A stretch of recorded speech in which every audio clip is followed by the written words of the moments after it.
พี่น้องว่างไปสู่คนเนาะFC ทุกท่านที่เข้ามาเป็นกำลังใจให้ขอบคุณหลายๆขอบคุณหลายๆมื้อนี้มาเลาะอย่างน้อยน้ำกันเด้ออย่างน้อยเคยฮักอย่างพอปีหากได้6 เดือน7 เดือนนี่แหละปลูกเดือน6เป็นอย่างไรใช้หู้จักดูวิธีดูแลอย่างน้อยบอกแนะนำในอยเด้อมือใหม่ปลูก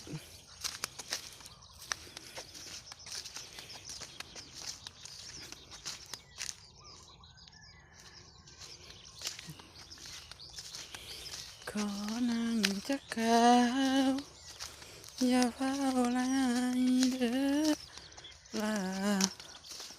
ไอ้ภาวะ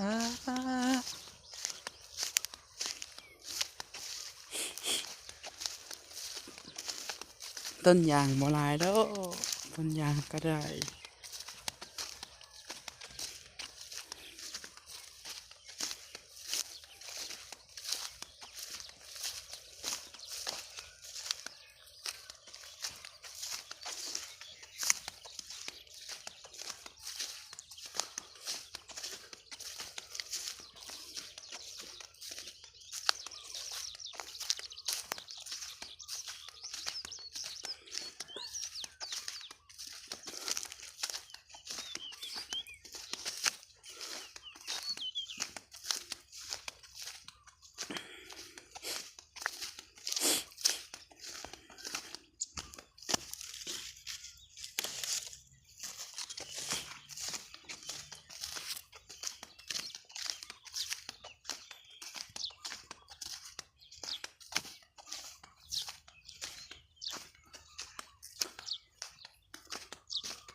มาแต่งงูเพิ่นสิพ่อ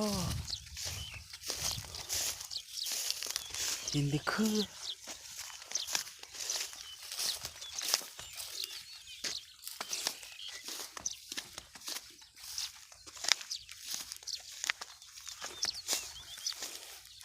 อ้ายระแวงยันเจ้ามีไหมที่สัญญาใจอย่าให้ใครมาแส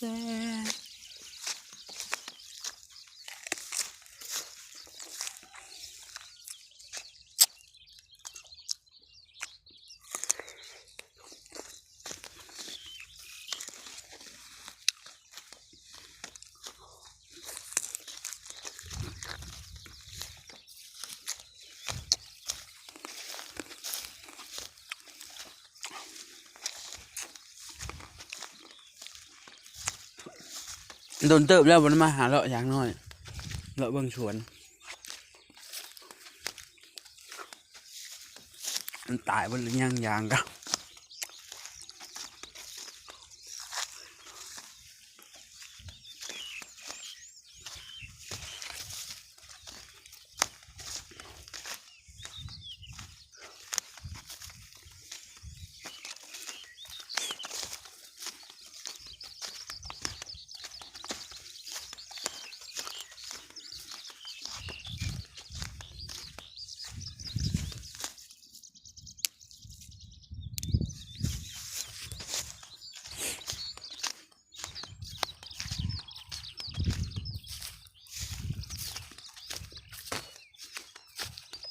บรรยากาศยามเช้าครับพี่น้อง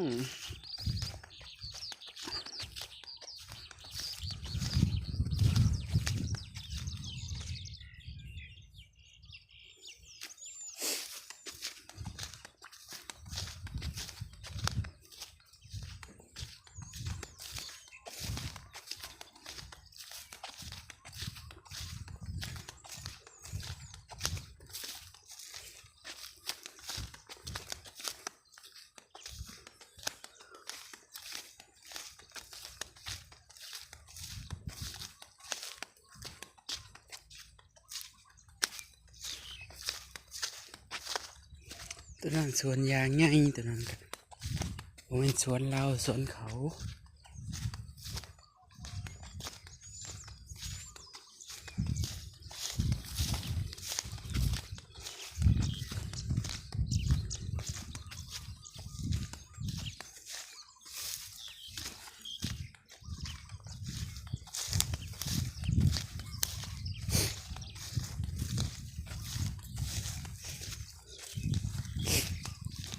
พี่ยาพาเลาะสวนยางมานี่สมซื้อเลาะดีได้แหละเลาะตลอดเมื่อวานนี้ก็เลาะไปเบิ่งเมื่อวานนี้เลาะไปไปตั้งเสาเมื่อวานนี้ตั้งเสาบ้านเขาเมื่อวานมานี่เลาะสวนยางมานี่ว่างมานี่ว่างเนี่ยมาฉีดยาเนี่ยมันนี่ฉีดยามาไอ้ต้นยางน้อยยาบำรุงต้นยาง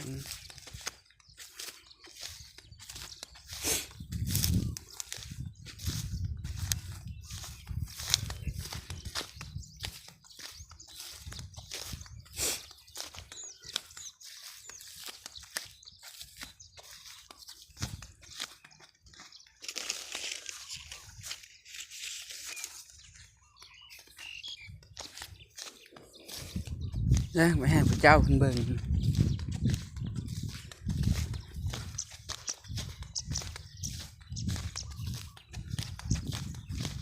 เพิ่นโทรมาว่าต้นยางไงแล้วบ่เพิ่นว่าน้องอ่องเด้น้องอ่องได้สวนเจ๊อ่องเพิ่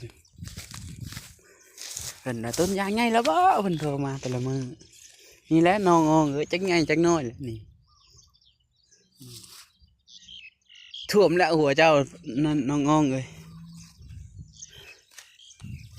โทรมาว่าต้นยางไงแล้วบ่ท่วมหัวแล้วบ่เพิ่นว่าท่วมแล้วหัวเพิ่น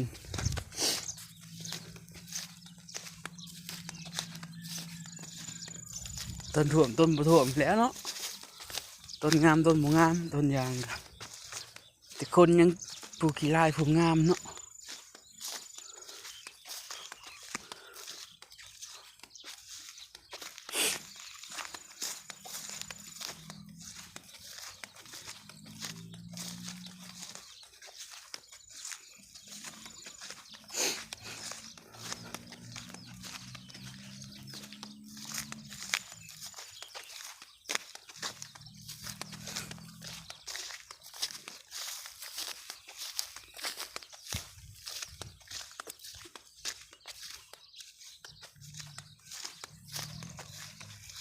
โอ้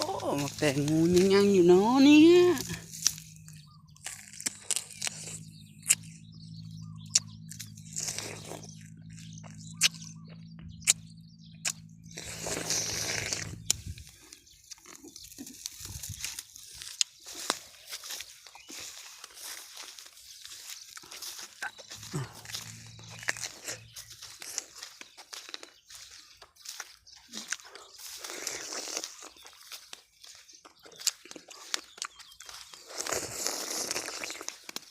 อันนี้จะหมากน้อยมันหมากง่ายเขาเจ้าเก็บไปเพื่อแจงมูกอะ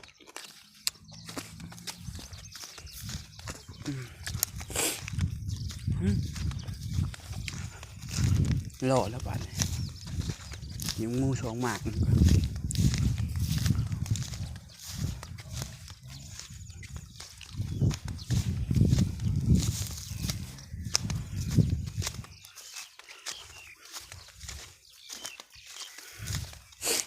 ไงน้องอ่องเอ้ยยางเจ้ากระดานนี่ท่วมหัวแล้วท่วมหัวแล้ว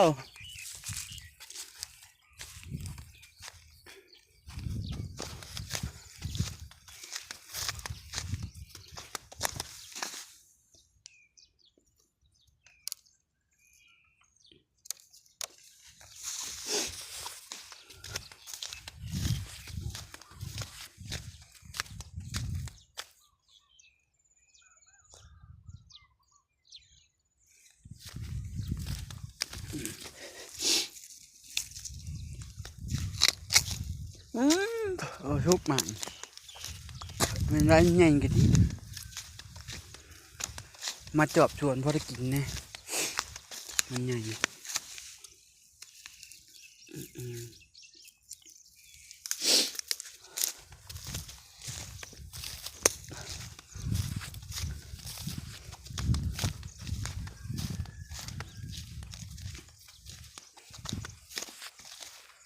ยังคือป่าอ้อยตัวนั้นบัด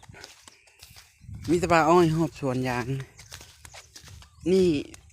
เถียงน้อยคอยหัก นอนเผาสวนยางอ่ะขอมุกขอบใจเนาะพี่ทุกท่านที่เข้ามาส่งแรงใจให้ขอบคุณหลายๆเด้อกลับบ้านก่อนละ